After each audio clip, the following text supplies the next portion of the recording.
Selamat malam pemirsa, Anda menyaksikan Narasi Dunia, program yang menghadirkan rangkuman isu global dan dampaknya bagi Indonesia. Dunia kini dihadapkan pada bayang-bayang perlambatan ekonomi global. Kebijakan tarif tinggi dari Presiden Amerika Serikat Donald Trump menjadi sorotan utama. Tak hanya mengguncang pasar internasional, dampaknya pun mulai terasa hingga ke ekonomi nasional, termasuk Indonesia. Berikut kami hadirkan laporan lengkapnya.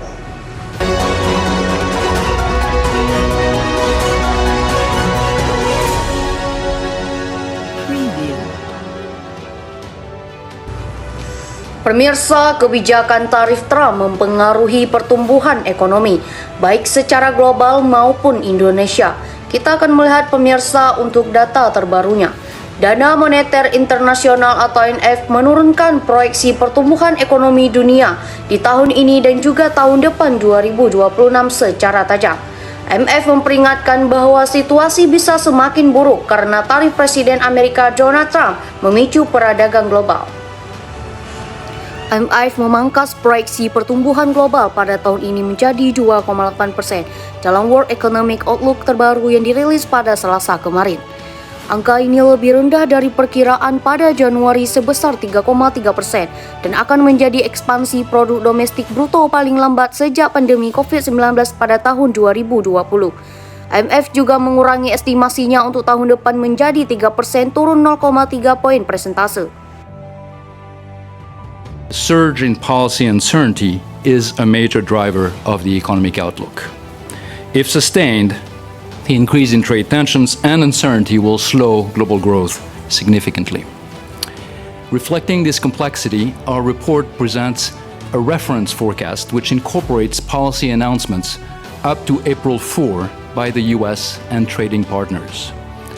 Under this reference forecast, global growth will reach 2.8% this year and 3% next year, a cumulative downgrade of about 0.8 percentage point relative to our January 2025 WEO update. The global economy needs a clear, stable, and predictable trading environment, one that addresses some of the long-standing gaps in international trading rules. Monetary policy will need to remain agile and respond by tightening where inflation pressures re-emerge while easing where weak demand dominates. Monetary policy credibility will be key, especially where inflation expectations might de-anchor, and central bank independence remains a cornerstone. Pemirsa, Lembaga Keuangan Global Internasional Monetary Fund atau IMF juga menurunkan prediksi pertumbuhan ekonomi Indonesia pada tahun 2025 dan tahun 2026 dalam laporan World Economic Outlook yang diumumkan Selasa kemarin.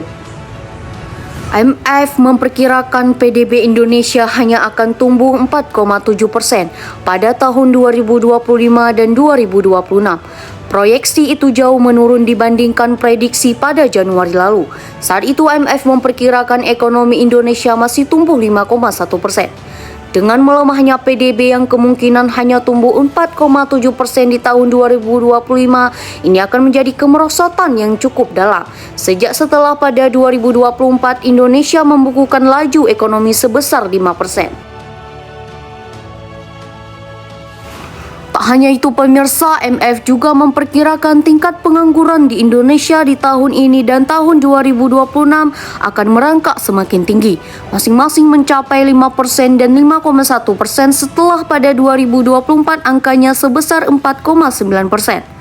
Sedangkan secara umum pertumbuhan ekonomi di Asia Tenggara yang melibatkan negara-negara ASEAN 5 yaitu Indonesia, Malaysia, Thailand, Filipina, dan Singapura diperkirakan hanya tumbuh 3,6% pada tahun 2025 dan 4,3% pada tahun 2026.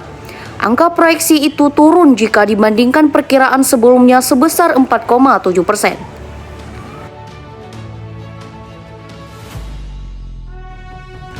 Pemirsa, tekanan global yang diakibatkan oleh ketegangan perdagangan dunia menjadi ujian besar bagi ketahanan ekonomi nasional. Namun dengan sinergi antara pemerintah, sektor swasta, dan masyarakat, diharapkan Indonesia dapat tetap tumbuh dan bangkit menghadapi tantangan. Kami akan terus memantau perkembangan ekonomi ke depan dan menghadirkan informasi terpercaya untuk Anda. Saya Didi Namesha, terima kasih telah menyaksikan Narasi Dunia. Selamat malam dan sampai jumpa.